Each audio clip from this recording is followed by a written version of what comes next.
Hi, and thanks for coming to this presentation.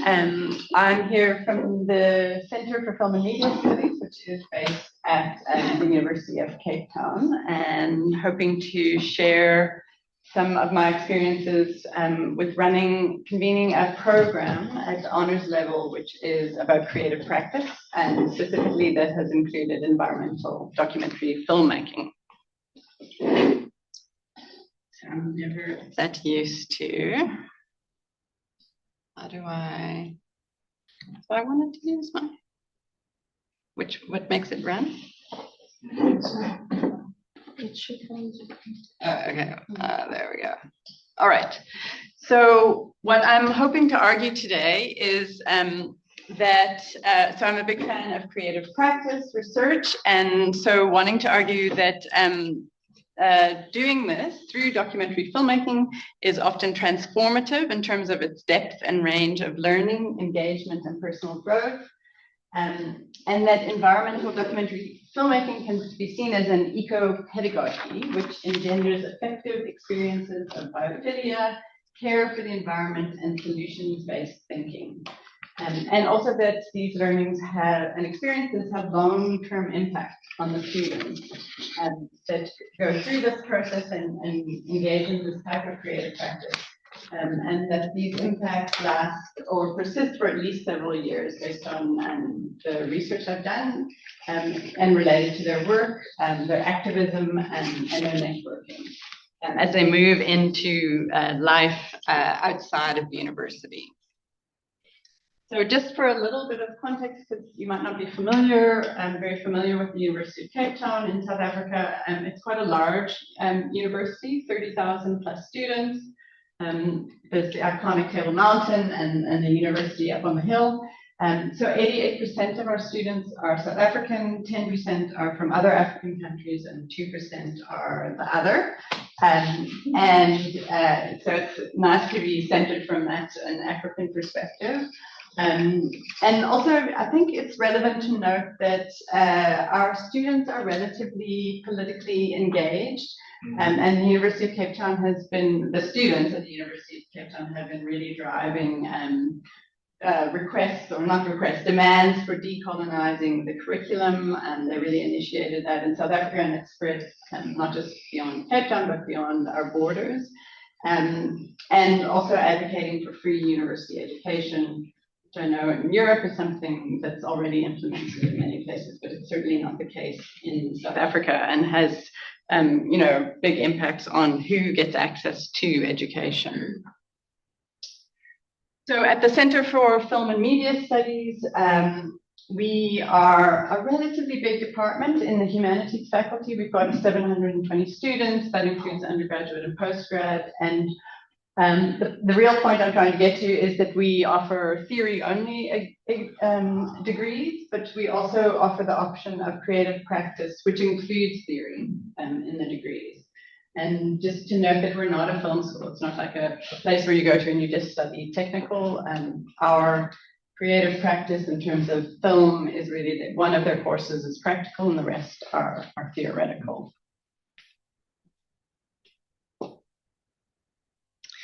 So the program I want to speak about in some detail today is what we call our Film Theory and Practice program. It's an honors program. So in South Africa, the undergrad degrees are a 3-year Bachelor of Arts degree would be normally 3 years. And then their students can apply to do a 4th year and do honors. And so this is our practice-based honors in film. And so one of the courses they take is called Video Project, and not a very exciting name, and they do a production of 24 to 30 minutes in small groups of 3 to 5 students, and it's done over the full academic year. And they also have to take a documentary film theory course, as well as 3 other electives. And again, I just thought it might be useful to get a sense of the demographics. And so for the research I've done, I've been involved in this course since 2016. And so I looked at a sample from 2016 up to 2022, and looked at the demographics. It's quite a small program, so we have anywhere from 3 to 10 students a year, 44 students over that period of time, predominantly young women as opposed to young men, a range of 21 to 28 years old, so some move straight from their undergrad degree, but quite a few come from some industry experience. And also in the University of Cape Town has been under this process of transforming, and so you see that in our demographics, which have shifted over the years. So overall, 57% of our students in this specific program have been students of color and 43% white. And I think that shift has kind of moved over time as well.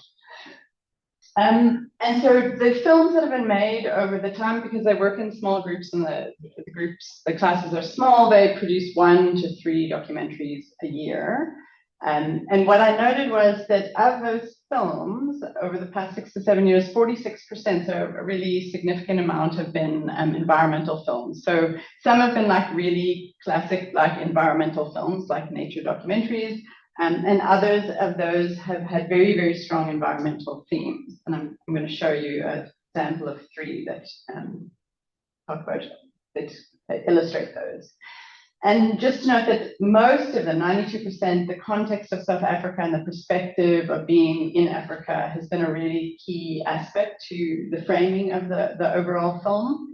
And that 92% speak to either environmental or social justice issues very, very clearly. And also, the films have done very well. So 73% have gone on for film festival distribution, and almost a third of them have been nominated in what South Africa's National Film and Television Awards. So with a couple of them winning Best Student SAFTA awards through that program. Okay. And in terms of the environmental themes that have been covered over the years, the ones in blue are the ones I'm going to speak to in more detail. So the one sort of classic one talked, like in terms of a nature documentary, talked about ecological corridors. The one character-driven one talked about tidal pools. We've had one on ecofeminism, environmentally friendly surfboards, and racism through the lens of the beach is the other one I'm going to speak about, and also a more recent one about Khoisan heritage and land claims within the city of Cape Town. And then I've listed some of the other categories that have been covered by the documentaries in terms of more socio-political ecology. So a lot about gender, race, representation, identity politics, violence, mental health, even aging in South Africa, eating disorders, but again, all from a very sort of African and mostly youth perspective. So what I did, as I said, I looked at just overall the documentaries that had been made, and then I identified 3 case studies. And then from those case studies, I went back and I looked at the reflective assessments that those students did at the time. I did a film textual analysis of the three films. And then most interestingly for me, I did contemporary interviews and a survey with those students. So they'd graduated anywhere from, I don't know, 6 years or more. No, anywhere from 2 to 6+ years. So it was quite interesting. They were they were all out of university, and they were reflecting back on this particular course and the creative practice element of it. And so just to acknowledge, I was the convener and main lecturer for all of these students. So obviously I'm embedded in this research and implicated. I've got a relative position of power, even though they're all out of university in the program. But obviously in terms of my interview with them, I could have, the fact that they were speaking to me and they might have wanted to be nice to me, could have had an impact on their, the information that they gave to me, although the survey was an anonymous survey. So I want to kind of hang my arguments on this idea of making environmental documentary films as an eco-pedagogy. And I was very, a guy, Hung, who wrote Towards Eco-Pedagogy and Education Embracing Ecophilia, his ideas really struck a chord with me. And he defines, like, first of all, what is an eco-pedagogy? So an eco-pedagogy is something in education and working with teaching and learning. It's an approach that fosters human affinities and connectedness to the natural world. And as Hung says, it strengthens in students the human responsibility of stewardship and their awareness of the interrelatedness of all life. And he also says, when he talks about this, he talks about the body is an emplaced body and the environment is an embodied place. So in order for a place or an environment to matter to a person, there has to be a situated, embodied, and subjective experience of it. And I think it's been interesting, some of the presentations that have been happening in this room resonate quite strongly with those ideas. And you'll hear one of the characters in one of the case study films say this line. She says, "It's no secret, it's no surprise that people will conserve what they love and people can only love what they understand."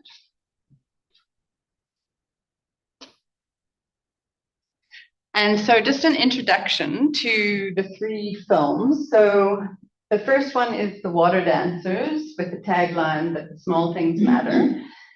So this is the more classic environmental film, and I'm going to show the trailer of each of the films, so that they're all short, less than 2 minutes. But what you'll hear is a sort of more voice of God, omniscient narrative voiceover and beautiful imagery. So it's kind of like ties into that idea of the classic nature documentary. But what they also did is they had a poetic voiceover that they added, but you don't hear in the trailer. But someone in the other talk on the other side talked about personification of Mother Earth.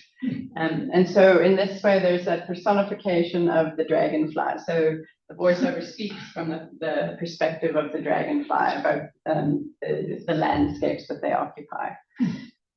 But primarily, it was based on research that was being done by a scientist at the University of Stellenbosch about ecological corridors as a method to maintain natural diversity within areas that were being commercially forested.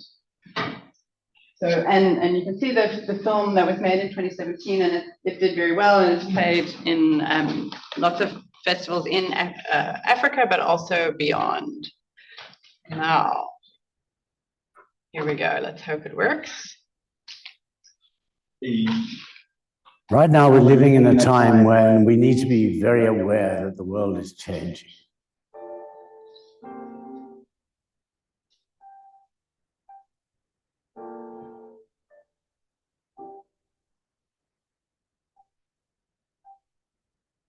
We must do something, and we must do it quickly. Ecological networks are an insurance policy for the future.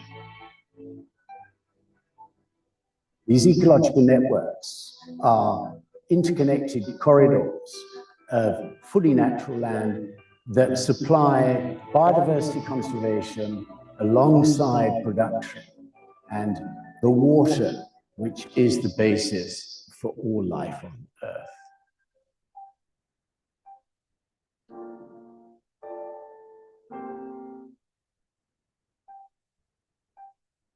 Dragonflies are particularly sensitive to water conditions, that we are well able to monitor the freshwater, on which we depend so much.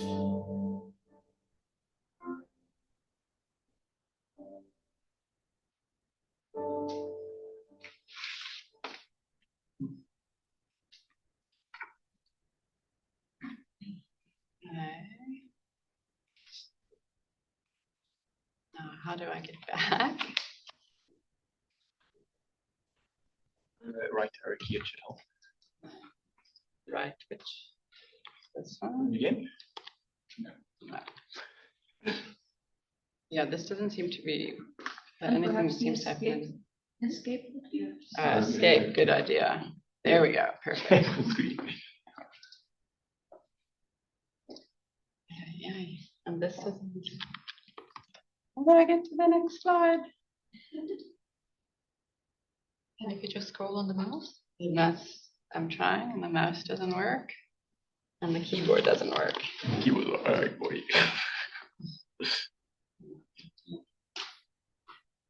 Can I escape out of my? Yeah. There we go. Okay, and so by contrast, Tidal is a really character-driven film. It follows a narrative, three-act structure. It really builds on this character of Lisa Beasley, who's a base jumper. It's got quite a dramatic event, and that happens early in the film. But it is ultimately very focused on tidal pools as a place for solace and a place for care. And it ends up talking about how tidal pools should be, protocols for cleaning tidal pools to maintain life within the tidal pools. They're a big thing around Cape Town. I think I'm going to run out of time soon, but I do want to play this one. Statistically, they say 1 in 1,000 jumps will be a fatality.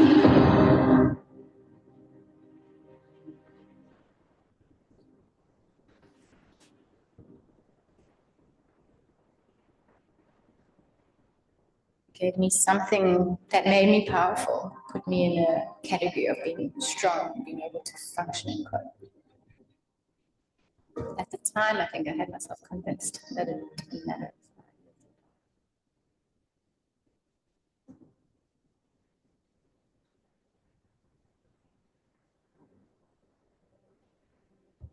First time I put my head under the water, I couldn't believe what I saw.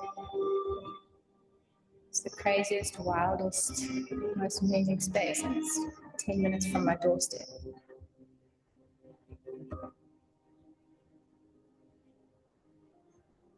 It's similar to that feeling that you get when you're really alive, that I got from the base jumping. The really amazing thing about the pools is that it's this incredible wild space that's in this built-up urban area. You get this secret window into something that's not contrived, or that's not playing along or playing a game or putting on a show. It just is what it is.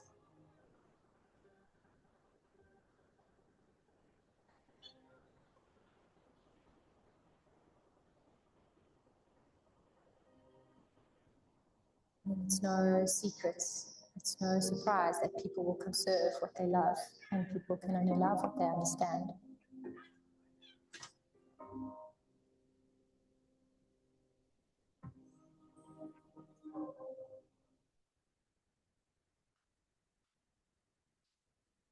Okay, and before I get to my conclusions, I won't play this one, but Water is the more recent one. And this is the one that is not it's not on the face of it an environmental film, it's more socio-political one. It deals with, it's a first-person made perspective, so the filmmaker is in the film. And she talks about the story of apartheid, experiencing it as a young person growing up, from the stories her father would tell her about what was reserved for white people were these beautiful beaches, and what was for her and her family experiencing going to beaches that were much more dangerous and didn't have lifeguards, etc. And through the process of the film, she interviews her family, and she also experiences like embracing the ocean for herself again. And so it's a very beautiful film that also did very well. But I think you get the sense of the films in that they use image, they use sound, and to connect to a previous session, there's a lot of joy and beauty and hope that's embodied in those films. So just in terms of the overall findings with students using documentary filmmaking as a way to do research and to learn, in doing those interviews and going back to the reflections, there was an incredible both range and depth of learning that the students reported. So obviously technical filmmaking skills, but also big learnings in terms of group work and communication, etc., personal development, but also knowledge about their topic. So even years later, the students would, the ones that made the one about the dragonfly, like every time they see a dragonfly, they think about this, oh, this is an indicator of a healthy ecosystem. So that personal development also, it related to their views and perceptions about environmental and social issues, and it fed into the self-awareness and identity formation that they took with them into the working world or independent adulthood. And they reported long-lasting impacts on their relationships to the natural world and environmental concerns and engagement. And so one of the quotations from one of my interviewees, who was part of one of the film teams, was that the film was a bridge for him. The film was a bridge for him to the water, as he put it, which was a very poetic way of expressing the way that making that film connected him to the sea and the ocean in a way that he'd never experienced before. And so I think part of that is that it's such an embodied process making a film, and it's such deep immersion, which relates to Hung's idea that you have to be in a place physically and engage with it for it to have an effect on you. So that embodied process it's over time. It's like over the whole, making a film takes a lot of time. This program takes an academic year. It's a very intense engagement with the process. It's immersion in the physical environments in which they were making the film. And it's also immersion in the imagery, because through post-production, there's that engagement with the imagery close up, often in like a dark editing room over a period of time as well. And so all of that helps to make these connections to these socio-ecological environments. And in the research, I won't go into it now, but just that the approach is really framed in a decolonial framework. And like keynote speaker talking about Ubuntu, for example, at the start of our day today. And it's a different way of thinking about how, like, what is our project as educators? How do you engage with students, and how do you help them engage with their work and with each other? So there's some principles I identified, including the last one noted there, Afroecology from Mano and Milton have coined that phrase. And they talk about appreciative conversations. So it's very dialogical, like the whole process of making a film with people from the real world it's a dialogue. And many challenges, always the group dynamics are our biggest challenge. And to wrap up, in terms of environmental justice, documentary creative practice provides opportunities for deep learning and transformative development. It helps to build committed and knowledgeable environmental activists and/or ambassadors, potentially for the long term. Thank you.